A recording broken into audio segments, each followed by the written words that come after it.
Of course, yep. Now there should be sound.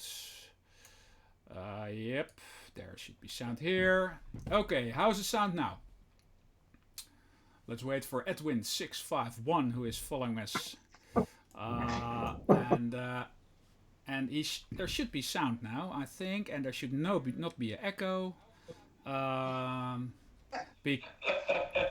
Because... I hear sound now in my okay. telephone. I'm pretty sure, but let's make sure that it's fine now before we start. Yep, that's affirmative. It's quite a long delay to the Twitch stream. I'm looking. There is at. 10 second delay. I can see. Let me just kill the audio a little bit because it's very loud from you guys. Put a little bit more here, a little bit less here. There is a. I can see like the statistics, and it's a 10-second delay between what we're doing live and what's going on Twitch. I don't know why it's 10 seconds, but apparently. If something really bad happens, we can still kill the stream without people seeing what. That's probably the reason. Yeah. And they can pull the screen. It's probably an American company. So there is a delay in what we say and what this. The NSA has to sort of check what we're saying. Well, America's behind the rest of the world. Yeah. Anyway. Yeah. Anyway, I was doing some sort of an intro without sound, which doesn't work very well. So again, welcome to the stream. We're doing this in English today because obviously Chris is joining, and although we could do this in Dutch, and Chris will do his best to get along, it's probably easier if we just switch to English. So very happy to have Chris there. We've got a couple of things. That we can talk about today. Let me bring up the program, which is probably gonna block out Chris, but yeah, it is. So we're gonna shift that to the side. Yeah, there you are again. Today we're gonna do news of the week. Obviously the dentist update because that's something big in my life right now. Then we're gonna do a big item on Space 1999. And we're going to talk about that later, but I think it's worth talking about because it's a fond memory that I've got from when I was a lot younger. And then we've got the herinnering of the week, which I'm not going to translate in English. I don't know the what's the herinnering? The remembrance of the week. That's not it, but anyway, memory. It's easy. It's much easier than we thought. The memory of the week. Anyway, so let's just not wait too long and start with news of the week. There's quite some things that I go through, going through Reddit and YouTube, and I see things and think, is this something for news of the week? What are you gonna pick? And then today, Chris helped me out a lot by sharing something that I think is quite epic, and let me try and figure out. How to get from this screen to the next screen, but I think we should be fine like this. Okay. If I'm right, I've got somebody in the stream who says no nipples, please. I don't know if he knows in which stream he's participating. Anyway, I'm sorry. I'm sorry. Oh shit!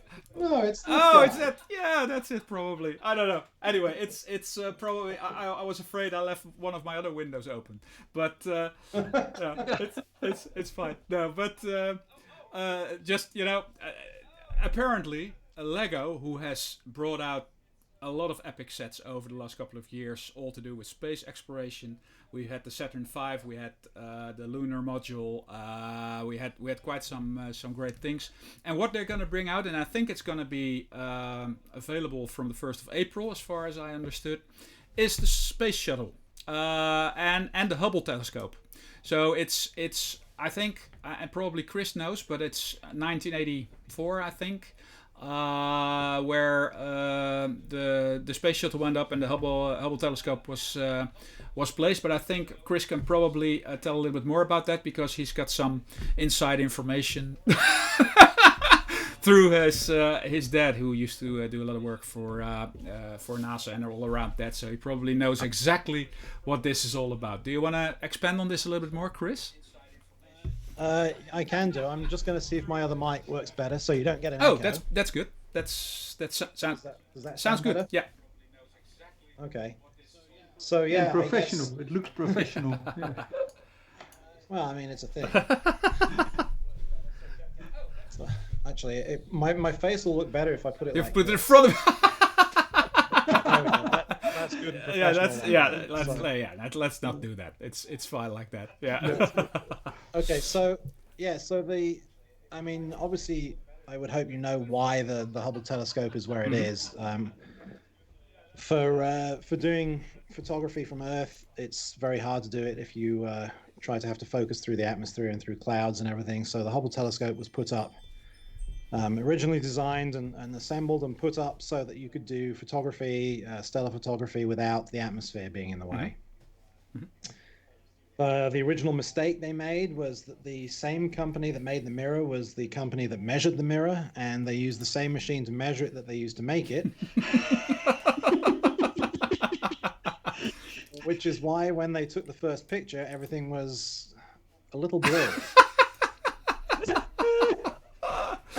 So, but yeah, they fixed that. Obviously, they went up and they changed the optics, and there was the Hubble repair mission. So the shuttle was very heavily involved in everything to do with the Hubble, from launching it to repairing it to doing service work on it. But yeah, it's interesting. It's lived much longer than it was originally intended to. It's still taking some great pictures today, and it's nice to see that LEGO have decided to include something a little bit more up to date. I mean, we had the space station came out last year, but to have the shuttle is really it's great. Really quite interesting, and it's a big model as well. Yeah, in that picture you've got there, I've seen people sitting next to it. It's a good sized model.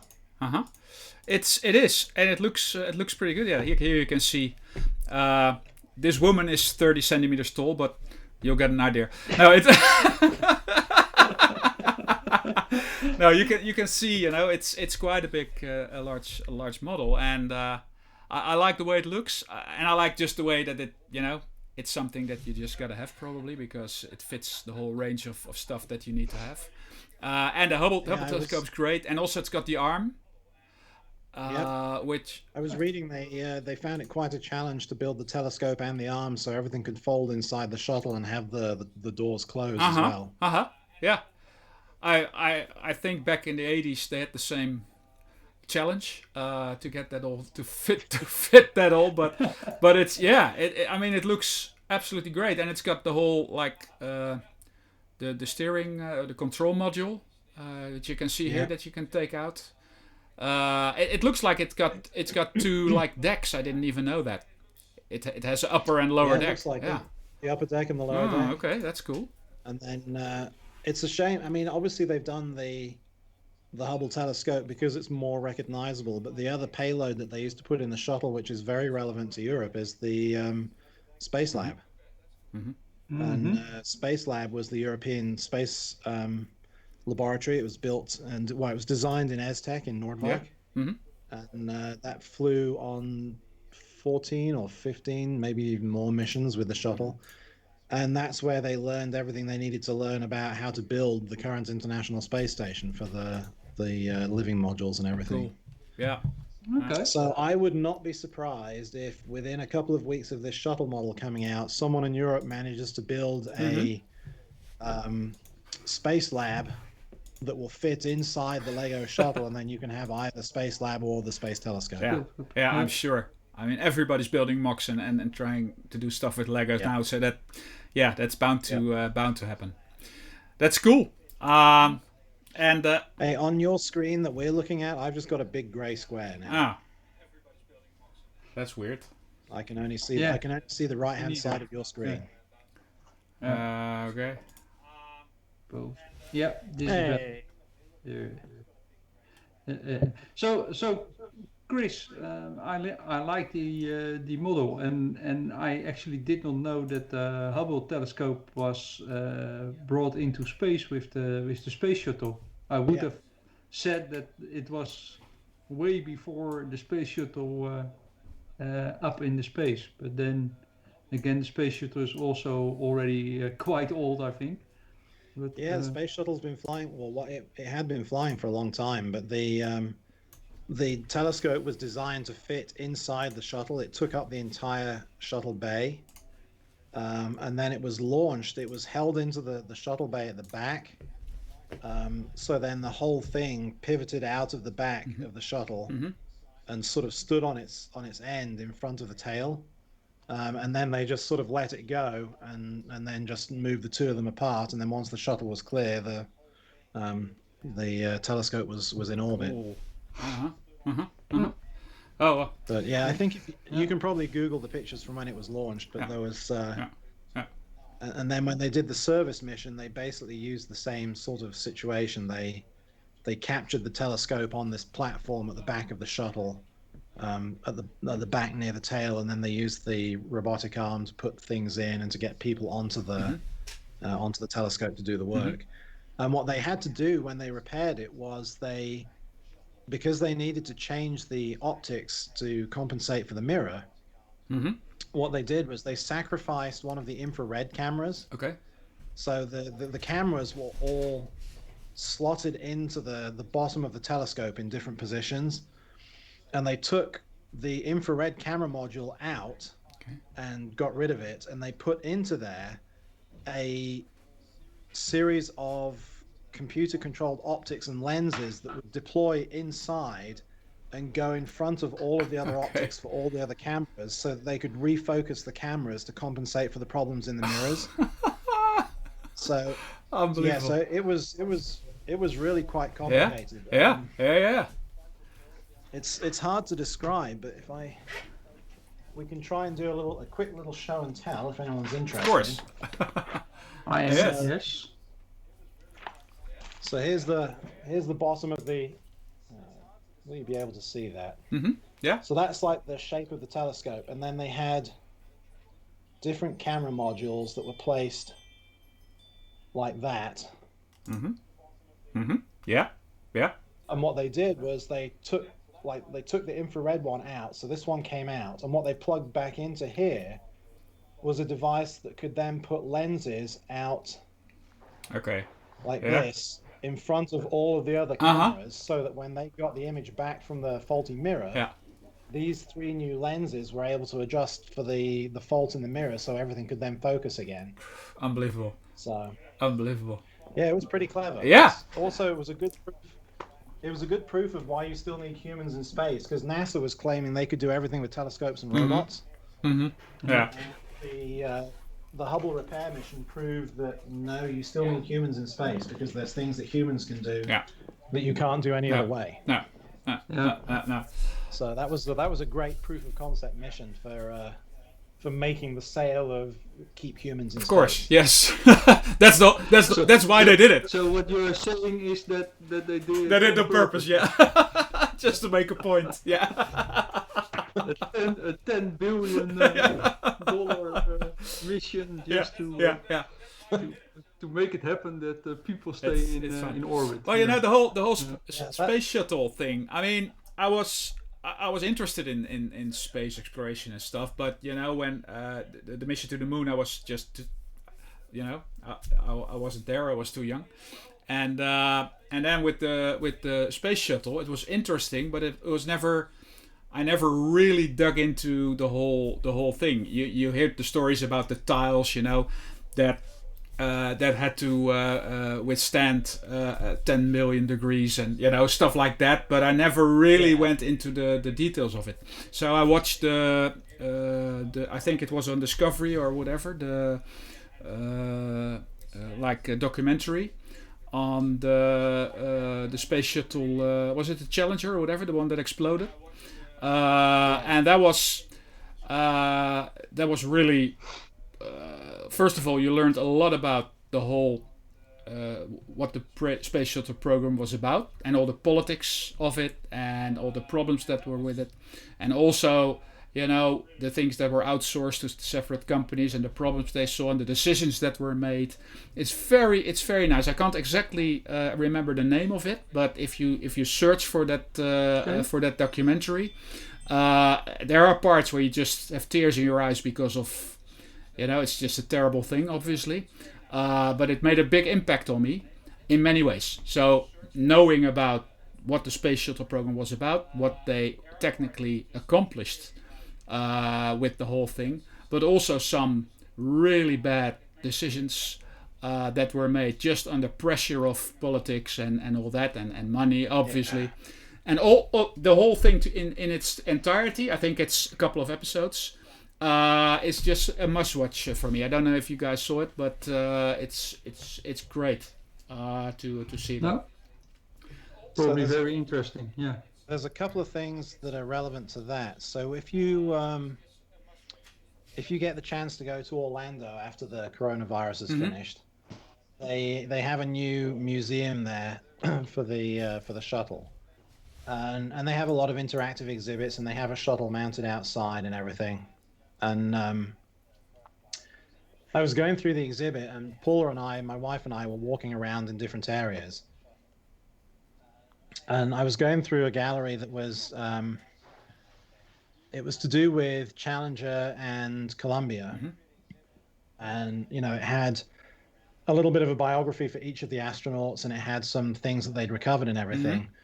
And at the end of the gallery, there's this little arrow that says, tour continues this way. Yeah. So I went around the corner, and it was early in the morning, and I was the only person in there. And there's just this huge dark room, and I went in, and I literally ended up on my knees crying because they have stuff like this in there. Oh shit! Yeah. So they have two really big chunks from Challenger and Discovery, and this one was the hardest one to see. Oh yeah. The windows. It's the windows. So they have these recovered from the crash site, and they have them in this big dark room that's really quiet and everything. And that just destroyed me. I just sat there and cried because I thought this is so sad that this happened. It is. But that would be great to visit. Whenever we got the chance, we need to. I've never been to. Were you were in Orlando, Oscar? But did you visit the Space Center or? No, actually we did not. I've been at the Lyndon B. Johnson Space Center in Houston. And but there's of course only the old stuff. Well, maybe nowadays also newer things, but there were the old Saturnus rockets. And I've been at Arlington, so I've seen the memorials for the two crews and of the spaceships who went down. And I was at, is it Dulles, the airport near Washington, Dulles, yeah. with the airspace museum from the Smithsonian, and there they have a complete room set up for the space shuttle. Okay. So that was also awesome to see space shuttle, one of the remaining ones in real life. Oh, okay. Yeah, yeah, there's a real one over there, and actually in New York on the Intrepid. Yeah, the old Intrepid. Yeah, the old flight deck ship. There is also one located, I think, or it was temporary, but we saw it there as well. So I've seen quite some interesting space gear. Yeah. So there's a documentary you should watch if you've not seen it. I'm going to put the link in the chat. Yes. It's on YouTube. So it's called Ascent, ASCENT. And it's a 45 minutes of footage of one shuttle launch, and it's every single camera that films the shuttle when it launches in slow motion. Okay. Oh, cool. And it's narrated by one of the engineers, and it's mesmerizing if you've never seen it, because it has the long range tracking cameras. It has the cameras that point down at the engines. It has the cameras that point up at the engines. It has the cameras that look at all of the hoses and electrical equipment that comes out of the side. And it, you'd think when someone says it's 18 seconds of launch stretched into 45 minutes, you'd think, well, that's boring. But because of the way it's narrated by 4 of the shuttle engineers and the launch engineers. It's really interesting to watch. So I've put the link in the in the comments. Great. And it's well worth watching if you're interested in the shuttle or anything like that, because it's one of those things that really helps to explain how everything worked, how the water dump worked, how the engines got lit, the explosive bolts.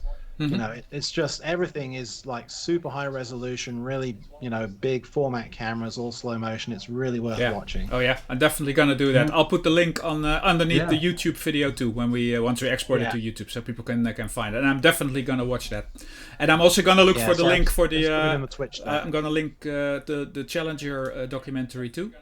And maybe just to get everything in one place. Obviously, you need to see the Saturn V. Movie.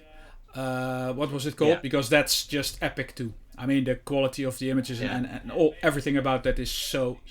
Apollo 11. Apollo 11. Yeah, that's just such a great movie. That's really, really worth watching. And the audio for that, the guy that did the soundtrack for that, he used electronic instruments that were designed in 1969. So all of the sound for that movie was done on like period correct instruments, all synthesized. So cool. It's great, but I was amazed at the quality. So do you know how that came to be? So the story behind that. So we've sort of gone from the shuttle back to Apollo now. So the story behind the Apollo 11 movie, the documentary that came out a couple of years ago, was that National Geographic gave NASA 8 high definition, super Panamax format cameras to record everything that was going on around Apollo 11 and around the Apollo missions, because they wanted to turn it into a TV show. Okay. And as time dragged on and the mission started to get delayed, and people didn't really get interested again until they actually went to the moon, and National Geographic started to lose interest. But NASA had these 8 cameras, and they'd been filming all of this footage, and they'd been filming interviews, and they had cameras in the clean room, and they had cameras up on the rocket. And National Geographic sort of went, we don't think there's a market for this. We don't think people will watch this, so we're canceling the project. Okay.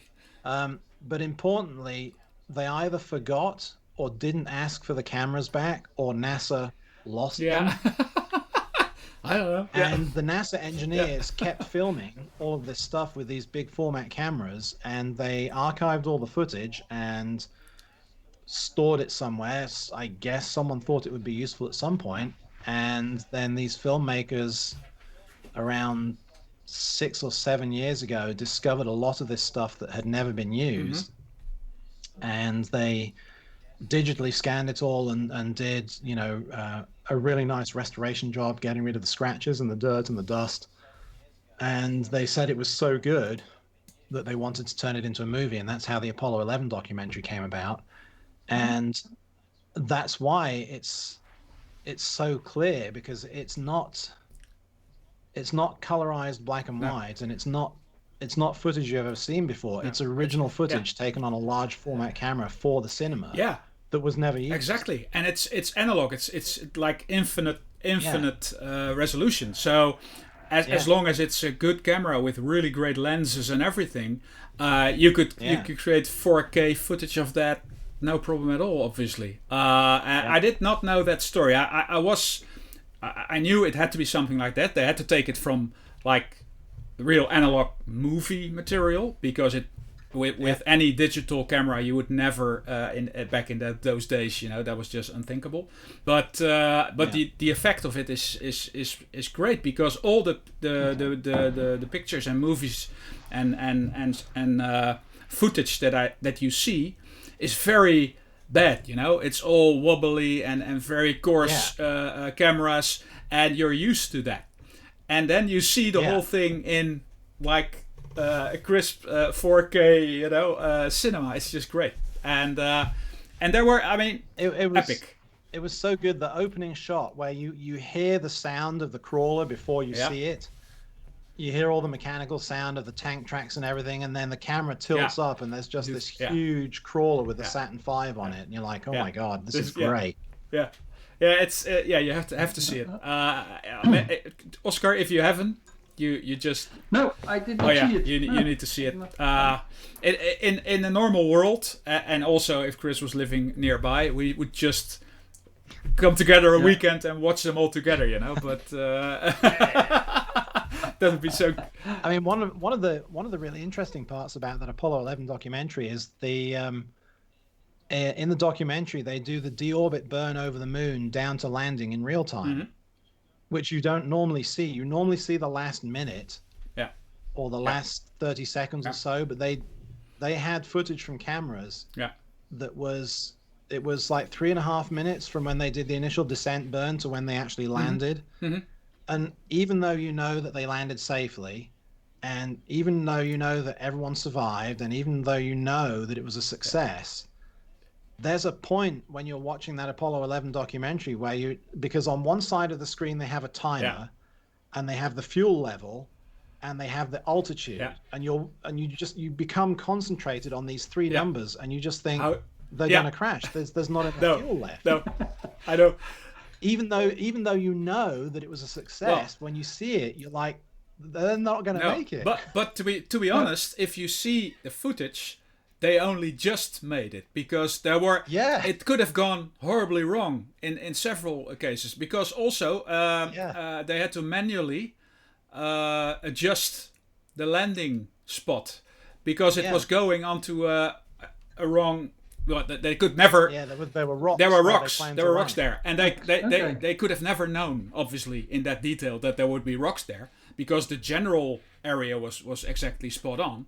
But if there's like a 2-meter rock exactly at the place where one of the feet is going to touch down, you've got a problem, obviously. So they had the manual override, and they used that.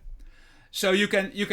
You're just like sweating all over, where you watch it because you can see it going down and it just goes a little bit like, it's almost surreal that they can do that out there, that they can still. It's amazing that it does that to you when you're watching the documentary because you know that it was a success. You know they landed, but you suddenly start to doubt. You're like, wait, did they land? Yeah.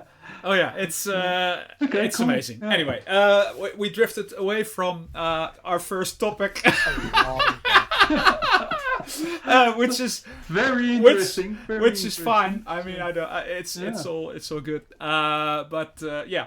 If you ever want to talk about space stuff, just include me because my dad was involved in Aztec. He was involved with the shuttle missions and Space Lab and all these other things. So. I suggest we do a separate episode just on that because it's so interesting, and I would love to do that.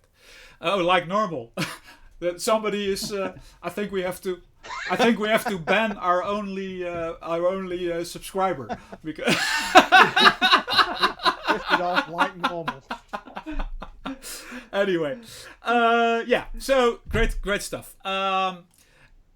Hey Paul, you know what's happened, don't you? I don't know what maybe I do. What's happened is this. This is the plan for today's episode, and what we did was we did this. And we're now back here where we should have been 25 minutes ago. Exactly. That's exactly what happened. Yeah. That's how a good project management works. Yeah, exactly. Oh yeah, but it's all fine. Okay. It's almost difficult to switch topics now because we're so into it. It's almost a shame to be switching topics. And now on the program is dentist update. I will only say one thing. I was very much worried about what was going to happen. They had to pull a teeth and put in an implant, drill a hole in my jaw. I was not looking forward to that, but everything went fine. It was doable. Pain was not too bad. I mean, it's still one up here Yeah. somewhere. I've had that done. It's still weird that they are drilling into your jawbone. And you can just, you can feel that drill going in, and you just visualize the whole thing. What's weird is that they're basically using the same tools you would use to build a bookcase. Exactly, and that's yes, and I was afraid, something like that, and I was afraid that they were gonna do the same stupid mistakes that I do when I build a bookcase. I think the dentist has better instructions than IKEA. Yeah. Anyway, to keep it short, it's all fine. Pain was not too bad. Also, after the whole thing, a little bit of pain, but it's fine. And now it's still, it has to heal for I think 6 months or so. There's a little a little cap on it, so the threads are in, and it has to sort of heal and become one with your jawbone, and then your gums need to all settle back. And then when that's all fine, they're gonna open it up again and just turn in the little thing and put in the tooth. So a little bit of WD-40 and then some thread lock. Probably the blue or the red one, I don't know. Anyway, it's all good. So. Hey, have you ever noticed how the blue thread lock comes in a red tube and the red thread lock comes in a blue tube? Yeah. Why is that? The person who designed that needs to be shot. I agree. But what? How would that be a thing? Whoever came up with that thing. It could be a practical joke, or it could be just a stupid mistake where they mixed up something. I don't know. Anyway, well, everybody's using it in the wrong way. Yeah. I don't know. It's Well, that's the problem. You want the blue one. You think it's going to be in the blue tube, but no. You only ever make that mistake on a motorbike once. Okay. Yeah, it depends on but that's also for another how you switch it around. Yeah, that's also for another. Yeah. Yeah, one of them you can switch around. The other one needs a whole new clutch. Exactly. Anyway, so not that I know. No, obviously no. So it's hearsay. Yeah. Obviously. Oh well. Anyway, yeah, it's so.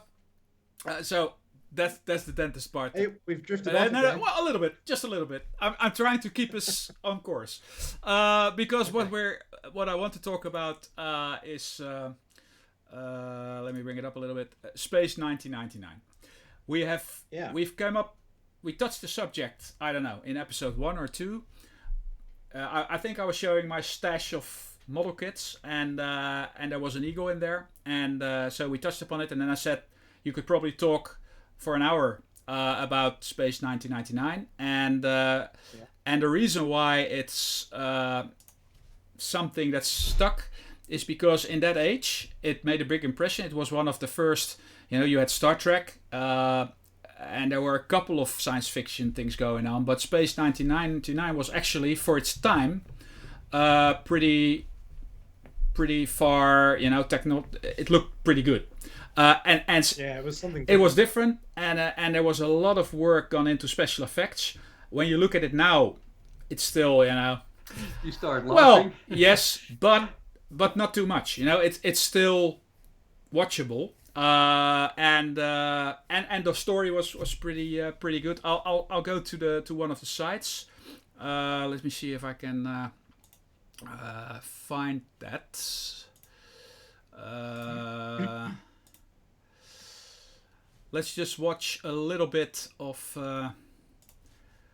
that episode. Chrome, studio mode. Oh yeah, there we are already. Yeah, breakaway. The episodes are all on YouTube. I don't know if the sound goes to the stream. It wouldn't. Well, we'll see.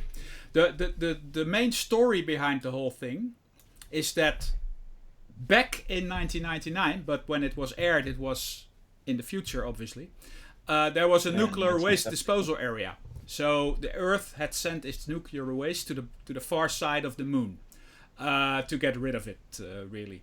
And because of some virus and some other contributing factors, there was a large accident, and the moon partly exploded because all of the nuclear waste exploded back on the back of the moon. And because of that, the Earth was kicked out of its orbit. And the people on that Moonbase Alpha were still there because they had survived, but they were on that moon together with some of the Eagles, and that's what you see here. It's like the spaceships that they used to work on that area of the moon, and they were just hurled into space, so out of orbit, and there was really no way to get back. And then that's the start of a lot of adventures where they meet with other alien people and whatever, and that's like the basic story. And the quality of it, the acting of it, but especially for me, the Eagles. I don't know. There's a delay in the stream, but I will try and wait a little bit to the right footage. You can see some Eagles coming by in the stream. It's probably gonna switch up, and I just loved the way how they were built. They looked so great to me. I'll just move script forward a little bit where the actual accident happens, and you can see a little bit of that footage. So it all goes horribly wrong, big explosion, and the whole thing goes berserk. So I'll show that footage too, just to get a feel of what we're talking about. Actually, funny that the explosion is so big that the moon is completely going out of orbit, but people who are sitting next to it survive. Yeah. I'm now thinking of it. Well, the thing is that I'm not sure, why that is, but apparently it was reinforced or whatever. They are getting kicked around a lot. That's what I see here, but they survived. Anyway, the explosion was big enough to kick the moon out of orbit, but it didn't destroy the moon. And they tried to visualize that by just seeing the moon moving away from the Earth. Anyway, that's like Space 1999, the series. The whole and then the computer says, I can't work with this scenario. There's nothing I can do. Humans need to decide what to do. Anyway.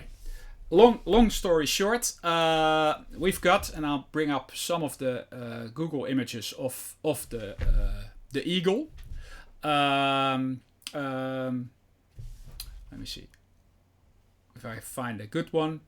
It was like a transport vehicle.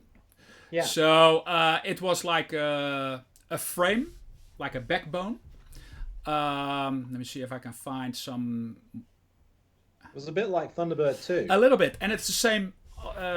Jerry Anderson, who also created the Thunderbirds, was also a big part of this thing. Probably you can see it. You can see it here. So it was like a backbone, and Thunderbird 2, and they had a module that you could click underneath, and the module could contain whatever. It could be a people carrier or a goods carrier or whatever. So it was like a system. Anyway, and it's a good design as well. I mean, you could see how that could be built. Yeah. It's a light framework. It's got crew on the front, the rockets on the back that are inspired by Apollo. It's got the thrusters on the side that are inspired by Apollo. Mm-hmm. You could see how that's feasible. It's not completely ridiculous. No, I agree. And that's although there was only one season, I think, of the whole show, and then they killed it because apparently the network didn't think it was good enough, or they didn't have enough viewers. The popularity has only gone up since then. People are still, there are whole communities that are also trying to fill in the gaps, what happened in that episode, why did this happen, and they're trying to sort of build a story or rebuild the story to get that all done. And there's also a lot of footage of like the animatronics that they did and the building. It's really interesting stuff to be looking at, and that all around that Eagle. There was also another spaceship that came in later. It's called the Hawk. I never really liked that one, but the Eagle is just, a great stuff.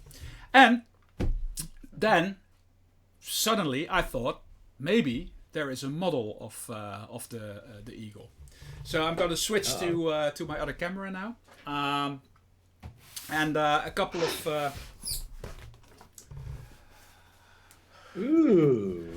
of years ago, I decided to get one. Let me see if I can move this to the right position so that everybody can see it.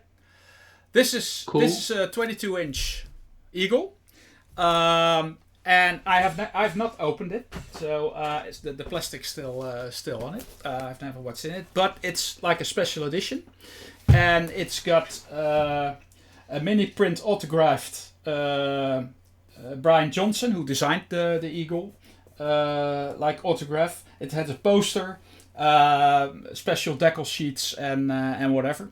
And when I started looking into the whole thing and seeing what people did to that, apparently there was a whole like aftermarket with like real metal parts that you could get to have the little metal parts that are now plastic, to put that on, which looks good.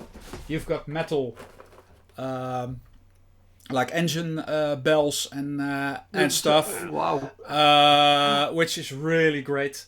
And there's a lighting kit that you can use. A little pin here, but with all the things for lighting the cockpit, photo etch. See if I can get that out. Photo etch parts to make it all even better. This is gonna be a huge project, which I really want to try and do my best to to make this all. So is the model an old model that never got sold, or is this a new model? It's a relatively new model. They, as I understood it, they made the model once, but the quality was very bad, and because the community kept asking for like a re-release, but also a better quality. MPC, the company that did it now, I think Monogram did the first one, and MPC has now done this one and has done a really good job in getting this one in a much higher quality. So, because I know on the MPC, on the original version, the framework at the top was never open. Okay. Yeah. It was filled in, and there were tutorials and books on how describing how you could cut out all the little pieces so you'd have an open frame and everything. So obviously, I should have known that you also looked into this, but I didn't know that. But it's almost a given that whatever thing I find is cool, also Chris is doing. There are some guys in a Facebook group that even, and you have to write to them on Facebook, and then they'll send it to you, which make the like the templates for the windows, so that if you, and that's somebody has made that, printed that, and if you send them a message on Facebook, he will just send it to you. Stuff like that is just great. So I've got the envelope here. This is just amazing. Well, did I see it was sent by one Chris? Yeah. C. Longhurst. Yeah, no. Yeah. And you've got all kinds of stickers and stuff. And this is also for weathering it, for making the panel lines, and it's crazy. So what I did is I decided to go for the whole 3 yards and the whole shebang, and just order these things. And now they've been on my shelf for a couple of years now, and I'm after the plane that I'm doing now, I'm sort of ready to start digging into this project, which I think is going to be epic, and I'm gonna obviously show progress on this channel, and hopefully we'll get it to. I'm not sure which version I'm gonna do. You've got the one with the red stripes here, which is for transport. And obviously it's cool to have the red stripes, but it's also very difficult to get them really crisp and nice, because you have to mask tape them off, and people, there are about 1,000 videos on how to do that correctly, but they're all different. So I don't know. It's just difficult. You can leave it white because a lot of them were just all white or whitish color and didn't have the red stripes. So I'm not completely sure. There are also even interiors for the. They've got upgrades and aftermarket stuff for everything. They've got cockpits because the cockpit's very simple. You can't really you cannot watch through the window, but you can make it transparent, and then obviously you have to have something in there. So there's a very rough figure in there. But when you look at the YouTube footage or episode 1, there's a lot of detail that you can see, which you could create yourself. And some people are really doing that and are getting into that. I don't think I'll go there. I think it's the whole outside form of it, and if I can make that with the metal parts on it, I think it will look great with some lighting on it.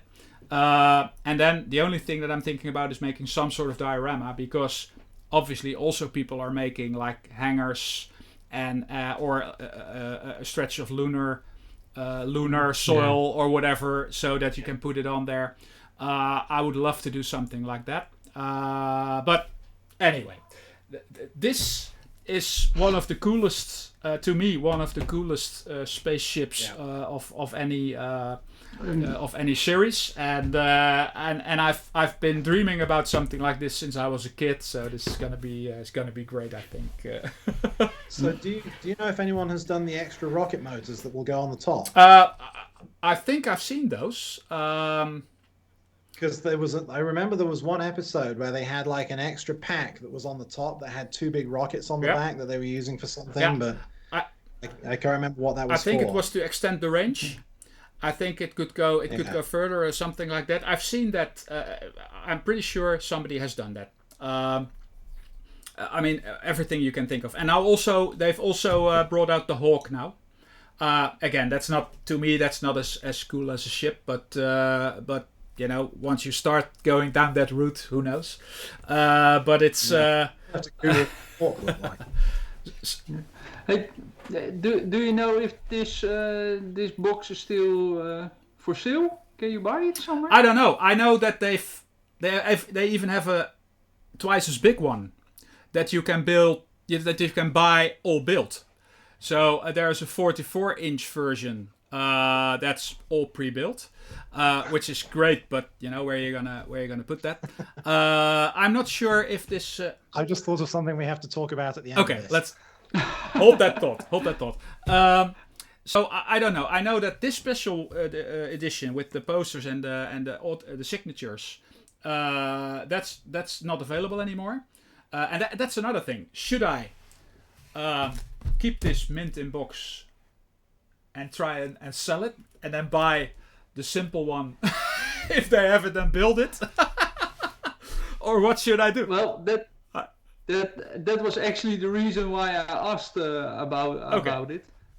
I do not think you should sell this one yet, but maybe yes, buy another box, the same one, but the normal version without the extra bits, and then build that one and keep this one in the That's plastic. That's actually a pretty good suggestion. I just need to look on the internet and see if this one's still available in the normal version without the extra bits, and then maybe keep this and maybe it'll be worth something. I don't know. Anyway, so cool. I think it is. I'm really looking forward to. Go back. Yep. Really looking forward to start building that. Also, I'm a little bit nervous about starting to build that because obviously you want everything to go exactly wrong. And I've heard people, the spine thing it's now open, but it's also very difficult to align because the spine obviously needs to be really straight. So again, people are making helper blocks and everything to put everything in because it's obviously a nightmare to not have it torqued or because that would look not very good. So that's going to be a huge project, I think. But anyway, we'll see how that goes.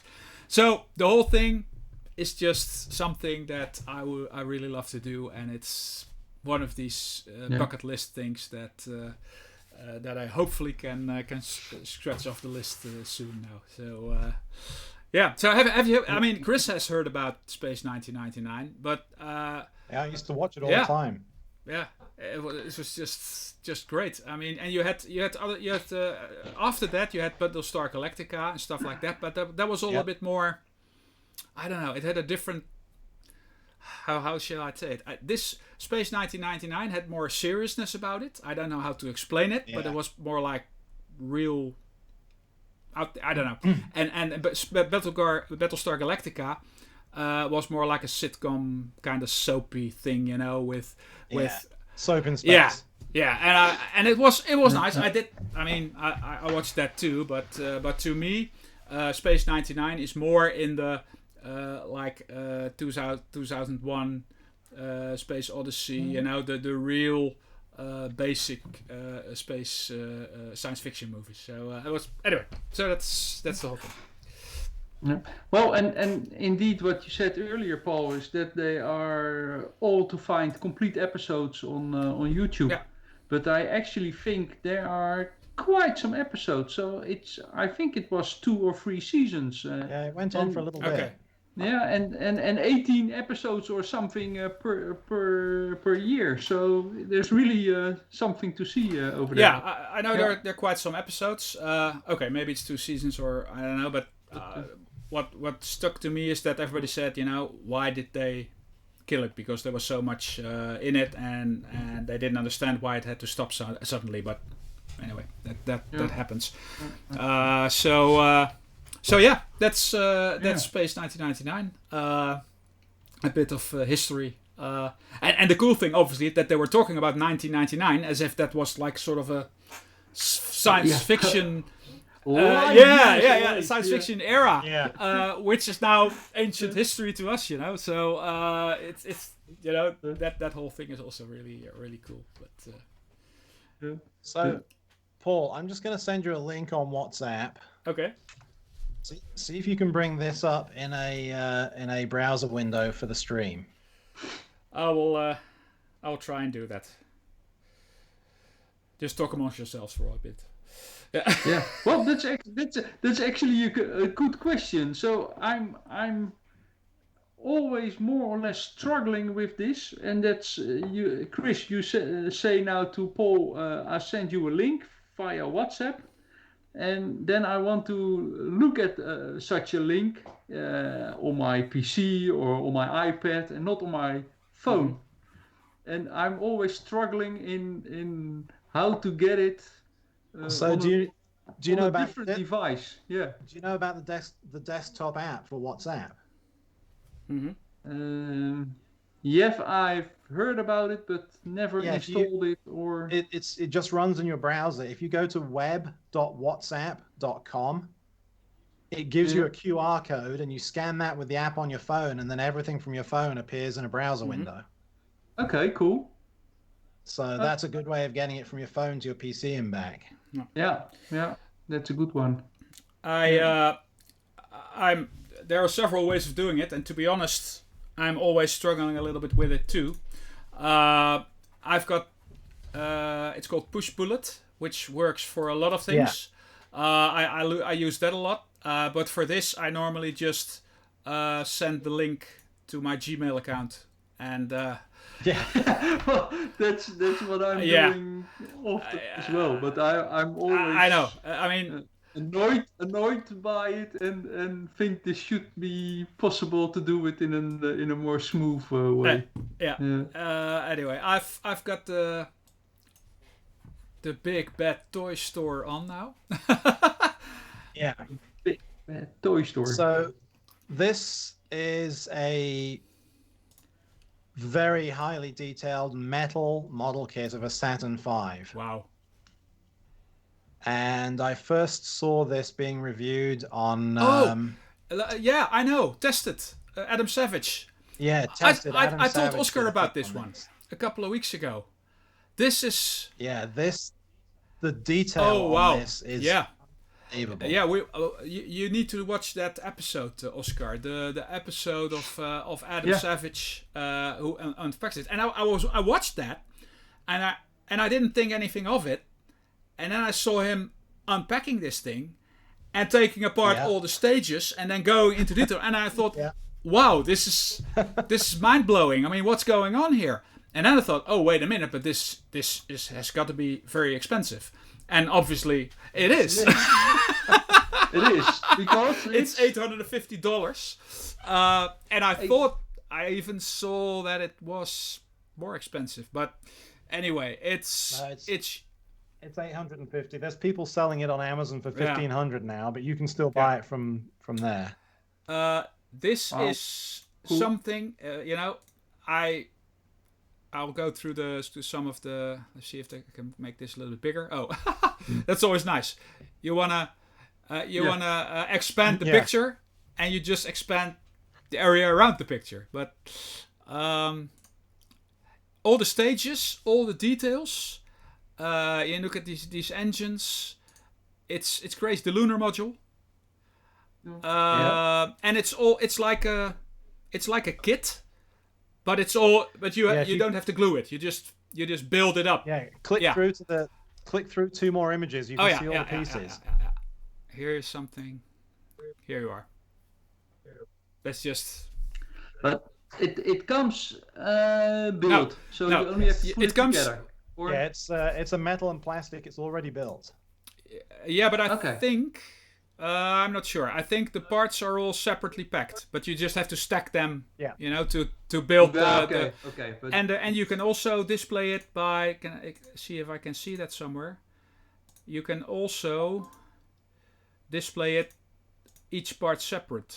There's like. Can I see it here? Yeah, here below. You see that it holds all the loose parts, and you can just build it in that order. But yeah, this is great. I've seen it, and I thought I want one, and then I thought I still want one, but I don't think I can afford one. But it's a piece of history that you just need to have. I think I just convinced myself that I need one. Yeah. Once you get 10,000 subscribers on YouTube, let's do that. Let's put a goal out there. You see that on Twitch. You see on Twitch, I need $850 to buy a rocket. Yeah. Let's get more than 3 to start with. Yeah. I don't know. We need to talk about how to do that, because I don't have a clue how to get an audience here, because there's no real. I mean, what are we doing here? I don't know. Anyway, it is for fun, and that's fine. But sometimes you see channels that become really big, and they really don't do anything much else than what we're doing here. I think Adam is doing the same sort of thing.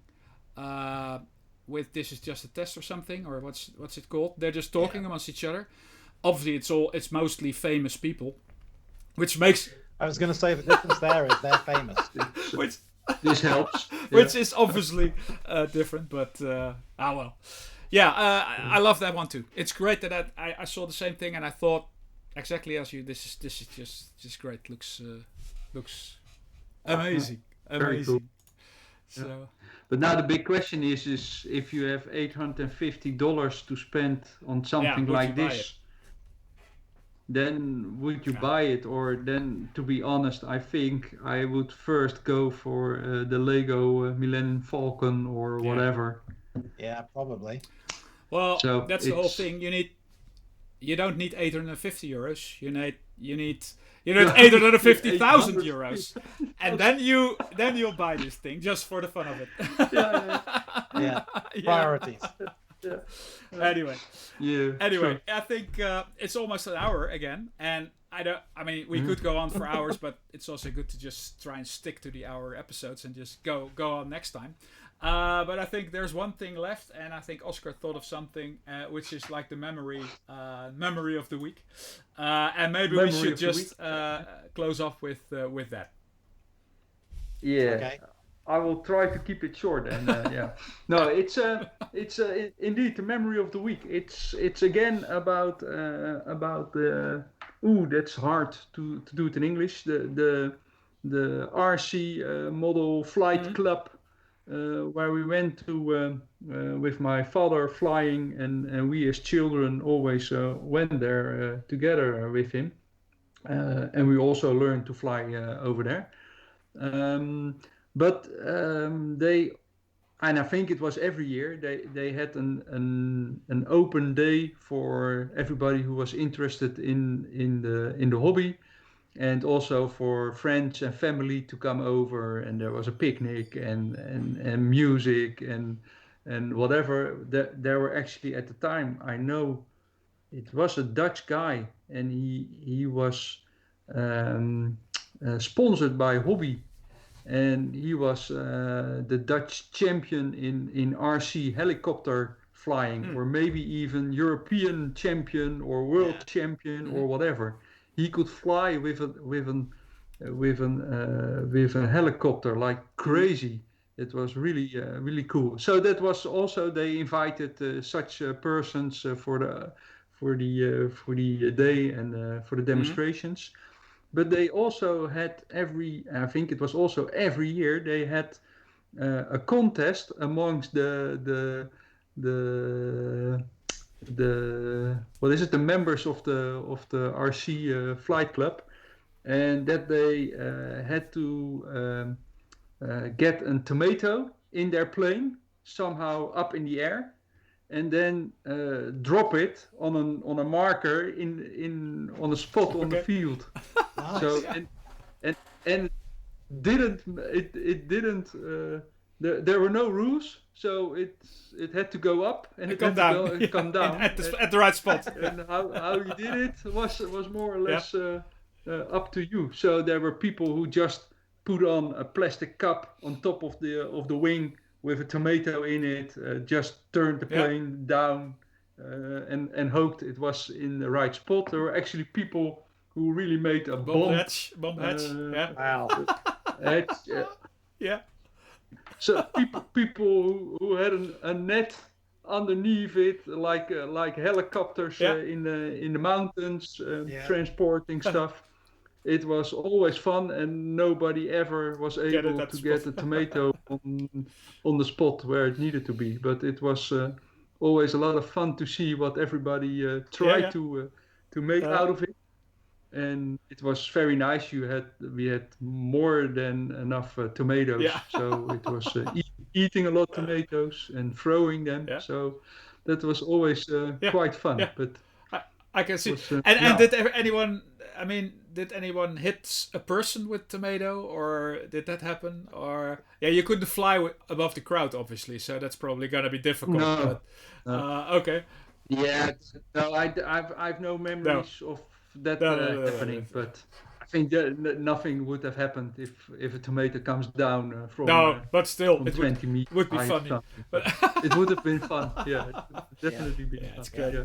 Okay, well, it's great. I did not know that. I mean, that's something I never heard before, and it seems like fun. Do you know the guys from Flight Test? They've got a channel too. Yeah. And they do stuff like that. They play around with planes. They make crazy planes like flying saucers and space Star Wars, X-wing fighters that fly, and they do the craziest stuff. And they've got Flight Fest every year. Well, now they haven't, obviously, but they used to have that before the whole Corona thing. And they do stuff like everybody just flies. So they've got 200 planes up in the air all at once, and they just fly until the last one's there. So they just hit each other and they fall out of the sky, and they just fly for, I don't know, 10 minutes. And then in the end, there's just one that's still up there, and he won. Stuff like this is cool. Right now, you can do it. Yeah, you can do that now because these things are just so cheap. You buy, for a couple of maybe $100 or even less. You buy a plane, and it's all cheap, and you just have fun with it. Back in the day, it was like, 850 euros. It was like, it was crazy. But that's all fun. Okay. Anyway, I think we've come to the end of the episode. I thoroughly enjoyed that. I think Chris should probably be a fixed part of the show, and I would love to. Maybe we can do it next week. We'll talk about it. I'd love to talk more about the space, exploration thing and all the stories that your dad experienced, and so let's just keep that in mind and do that. For now, I want to say to all the live watchers, all one of them, thanks very much for five. Oh, that's cool. Okay, who are these guys? Anyway, thanks for watching, and I hope to see you next week, 8 o'clock every Tuesday, and the whole thing will go on YouTube tonight or tomorrow morning, where you can watch the whole thing back. Thanks a lot, and I'll see everybody later. Thank you, guys. Okay. It was fun. Bye-bye. Yeah. See you next week. Bye-bye.